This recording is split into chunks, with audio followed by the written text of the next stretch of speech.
nothing now, it's all gonna be good. So please, like you know you should. Assalamualaikum warahmatullahi wabarakatuh. Halo semuanya, perkenalkan nama saya Siti Syarah Yunisa. Di sini saya sebagai moderator, izinkan saya membimbing materi pelajaran kali ini. Oke, ini adalah materi tentang pembelajaran mendalam atau deep learning. Materi ini akan disampaikan oleh saya sendiri sebagai Siti Syarah Yunisa dan teman saya bernama Dinda Apriliani Sophia. Oke, di sini ada latar belakang dari pembelajaran mendalam. Yang pertama yaitu pendidikan Indonesia menghadapi tantangan kualitas, pemerataan dan kesiapan masa depan. Lalu yang kedua yaitu skor literasi dan numerasi masih rendah. Lalu yang ketiga yaitu pembelajaran masih bersifat hafalan atau satu arah. Lalu yang terakhir yaitu diperlukan pendekatan pembelajaran yang lebih bermakna dan relevan. Lalu di sini ada pengertian dari pembelajaran mendalam. Pembelajaran mendalam adalah pendekatan pembelajaran yang melibatkan proses berpikir kritis, analisis dan sintesis untuk memahami konsep yang kompleks dan mendalam. Pembelajaran mendalam ini mendorong siswa untuk menggali informasi yang lebih dalam, lalu menganalisis dan menginterpretasikan data, lalu membuat koneksi antara konsep, dan yang terakhir itu mengembangkan pemahaman yang lebih luas dan mendalam. Adapun tujuan pembelajaran mendalam di sini yaitu yang pertama, meningkatkan kualitas pembelajaran, lalu yang kedua, mengembangkan kompetensi utuh, pengetahuan, keterampilan, dan karakter.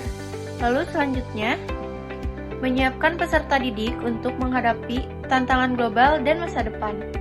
Landasan pembelajaran mendalam yaitu yang pertama, filosofis dan pedagogis dari Ki Hajar Dewantara, Kiai Haji Ahmad Dahlan, dan yang terakhir ada John Dewey. Selanjutnya ada teoritis konstruktivisme, yaitu pembelajaran berbasis pengalaman. Lalu ada sosiologis keberagaman budaya dan kebutuhan bangsa. Lalu ada yuridis Undang-Undang Dasar 1945, Undang-Undang Sisdiknas, dan yang terakhir kurikulum merdeka. Lalu yang terakhir itu ada empiris, yaitu pembelajaran aktif di Indonesia dan di negara lain. Slide selanjutnya akan dilanjutkan oleh teman kelompok saya, yaitu Dinda Apriliani Sophia. Selanjutnya yaitu ada prinsip utama pembelajaran mendalam. Ada 3. Yang pertama bermakna, pembelajaran yang relevan dengan kehidupan nyata. Yang kedua, menggembirakan, suasana belajar positif dan memotivasi. Yang ketiga yaitu berkesadaran, peserta didik sadar tujuan dan proses belajarnya. Selanjutnya ada dimensi profil lulusan. Yang pertama ada keimanan dan ketakwaan. Dimensi profil ini menunjukkan individu yang memiliki keyakinan teguh akan keberadaan Tuhan serta menghayati nilai-nilai spiritual dalam kehidupan sehari-hari.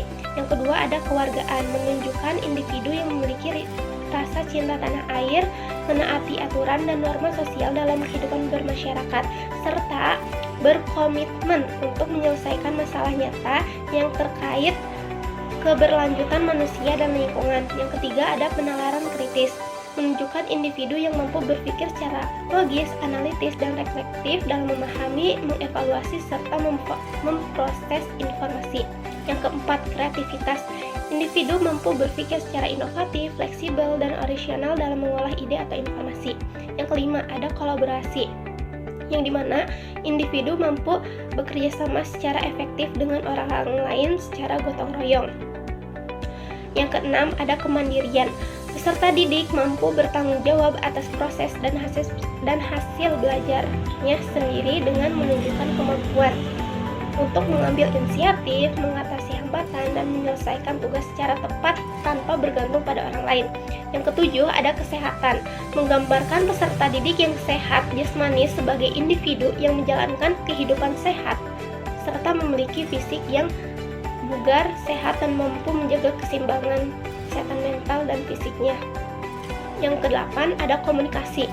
Peserta didik memiliki kemampuan komunikasi yang baik untuk menyampaikan ide, gagasan, dan informasi dengan jelas.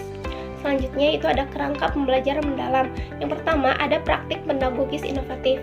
Strategi pengajar yang diambil guru dan berfokus pada pengalaman belajar peserta didik yang otentik dengan mengutamakan praktik nyata. Yang kedua yaitu ada kemitraan pembelajaran, membentuk hubungan yang dinamis antara guru, peserta didik, orang tua, komunitas, dan mitra profesional. Yang ketiga ada lingkungan pembelajaran, yang menekankan pada integrasi antara ruang fisik, virtual, dan budaya belajar untuk mendukung pembelajaran mendalam.